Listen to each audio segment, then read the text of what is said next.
बेटी पढ़ाओ बेटी बचाओ जैसे नारे देने वाली सरकार यानी कि भाजपा सरकार जहां कहती है कि हम महिलाओं को आगे रखते हैं, वही सरकार के घर की खुद की बहू के साथ क्या हो रहा है, जरा देखिए ये वीडियो। मैं दिशा टंडन, पौत्र वधू लालजी टंडन। मुझे आशुतोष टंडन कैबिनेट मंत्री द्वारा दहेज के लिए प्रताड़ित किया जा रहा है, जिसकी शिकायत मैंने कई जगह कराने की कोशिश करी, लेकिन उनके पद पे होने के कारण मेरी कहीं सुनवाई नहीं हुई। मैं मोदी जी और योगी जी से विनम्र निवेदन करती हूँ कि मुझे न्याय मिले और इनके खिलाफ सख्त से सख्त कार्य। आशुतोष टंडन की बहू दिशा टंडन ने आरोप लगाया है कि उन्हें बकायदा दहेज के लिए उनके घर वाले उन्हें मारते हैं, पीटते हैं, गंदी गंदी गालियां देते हैं, अभद्र भाषाओं का प्रयोग करते हैं। लालजी टंडन एमपी के राज्यपाल रह चुके हैं, जिनकी मृत्यु हो चुकी है। 2019 में दिशा टंडन की शादी हुई थी। उन्होंने आरोप लगाया है कि अब उनके साथ बकायदा दहेज को लेकर उन्हें मारा पीटा जा रहा है, उन्हें बकायदा घर से निकाल दिया जाता है। ऐसा उन्होंने एक आरोप लगाया, जिसके अंदर इस वीडियो में साफ दिखाई पड़ रहा है। उन्होंने इस वीडियो को लेकर बकायदा मुख्यमंत्री और हमारे देश के प्रधानमंत्री से मदद मांगी है। एक बात समझ में नहीं आती, क्या यूपी की सरकार देश की महिलाओं के लिए कुछ करती नहीं है? क्या यूपी की सरकार महिलाओं के केस को दर्ज नहीं करती? एक सवाल बहुत बड़ा खड़ा हो रहा है। देश के प्रधानमंत्री से मदद मांगनी पड़ी, क्या कारण होगा इसका? ये क्या आपने सोचा?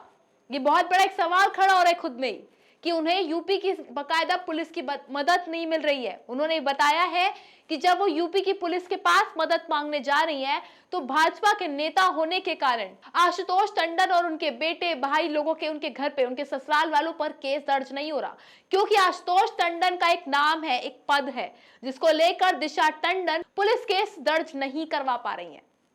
लेकिन ये कहीं ना कहीं बहुत बड़ा सवाल है कि क्या मजबूरी रही होगी दिशा टंडन की? तो एक बात समझ में नहीं आ रही। बकायदा वह भाजपा के एक नेता है, नगरीय विकास मंत्री हैं और कहीं ना कहीं वे चिकित्सा मंत्री भी रह चुके हैं, मंत्री हैं वो। इतनी छोटी मानसिकता वाली सोच वाले नेता हमारे देश के अंदर बैठे हुए हैं। ये कहीं ना कहीं एक बात खड़ी हो रही है कि क्या जरूरत थी, जहां देश में ये दहेज प्रथा जैसे कानूनों पर कई लोगों ने केस दर्ज करा रखे हैं, जहां कोर्ट भी बकायदा दहेज प्रथा के खिलाफ है। वहां पे खुद एक पार्टी के नेता, वो भी भारतीय जनता पार्टी के नेता, यहाँ बकायदा दहेज मांग रहे हैं। ऐसा आरोप उनकी बहू ने लगाया है। इस आरोप में कितनी सच्चाई है या कितना झूठ है, ये तो अभी नहीं बता सकते।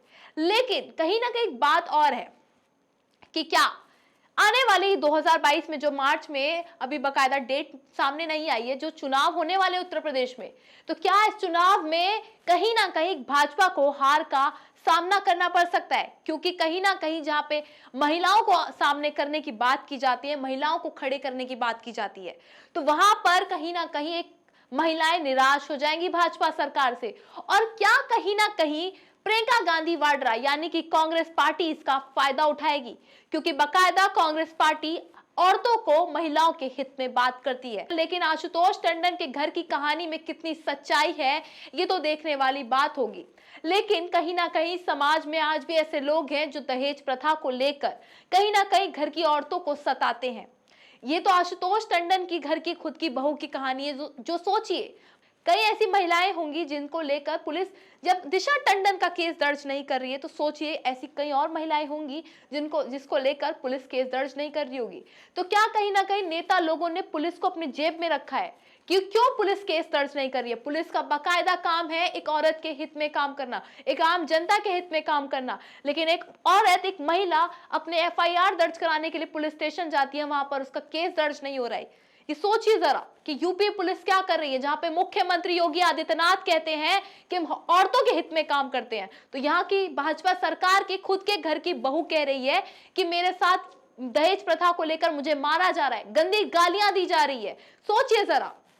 फिलहाल आपकी क्या राय इस खबर को लेकर, किस बात में कितनी सच्चाई है? क्या सच में भाजपा सरकार के घर की बहू के साथ ऐसा हो रहा है? हमें कमेंट करके जरूर बताएगा। फिलहाल इस खबरों में इतना ही। ज्यादा जानकारी के लिए जुड़े रहें ऑथम न्यूज के साथ। धन्यवाद।